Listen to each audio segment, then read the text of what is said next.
And now, your Weather Authority. Sponsored by Red Pest Solutions, celebrating 70 years. Well, good morning, South Mississippi. Welcome back. We'll start off here with the Tropical Outlook brought to you by Mississippi Power, which is still quiet. No areas of potential development, no active storms. I mentioned all last week about a pretty weak signal that a low could be trying to develop out here, and I think like a little one is, but it no longer really has much of a chance of tropical development, which it really never did.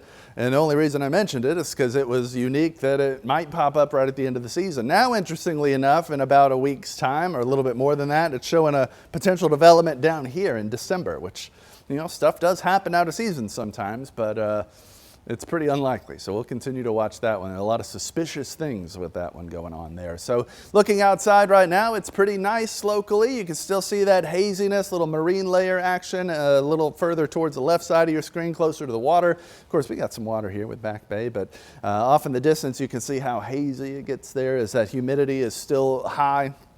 Once you start getting in a few patchy areas, there's still some fog holding on, though not much in the southern areas. Definitely, it's more pushed off towards the north, which is where you're seeing here the southern Pine Belt, the George and Stone County, potential for dense fog development. And the visibility chart, we're certainly showing it, but now that we're warming up rapidly, those will start dropping off as you see things starting to bounce back. Still a little hazy, though, as you see, like Gulfport there showing 5. That seems to be a little bit low for what we were just seeing there with the camera, but again, it's relatively humid out there, and that's what's leading to that fog. We are bouncing back. We had temperatures as low as the upper 40s further inland, now mid 50s, low 50s in our coolest spots out there. We started in the mid 50s, and now we're up to almost 60, and we'll jump quickly up through the 60s and into the 70s, all the way up to about 76 for this afternoon's high. That patchy fog, all but a memory by then, with some afternoon sun. In fact, quite a bit of it as we head through the later part of the morning and into the early afternoon.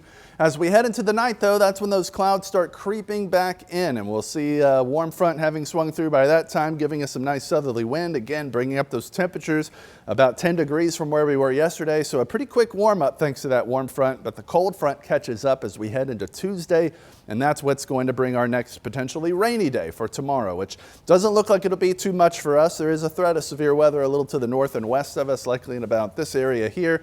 If it moves any closer to us, we'll talk about it, and of course be here if we need to be to watch for any potential strong winds. But you'll see here it's not very well put together. There's the warm front that could bring us a few showers through the night. Then it starts picking up as we head into the mid-morning hours of tomorrow, and eventually the front catches up. And if we're going to see anything, that would be about the time we would see it. It would come an hour or two after sunset, kind of push through. Couple of rumbles of thunder, maybe some heavier rain than what we'd seen that day, and afterwards cooler, drier air filtering in and high pressure building in, clearing out those skies. So it's still, today's kind of the exception as we cooled a little bit and dried out a little bit, but that warm front swinging through is going to bring those summery conditions right back for tomorrow. That's when we see those showers as well. After that, though, we clear out and cool down noticeably by the end of the week, all the way down to almost the 30s for our lows and mid 60s for our highs, though it doesn't last long.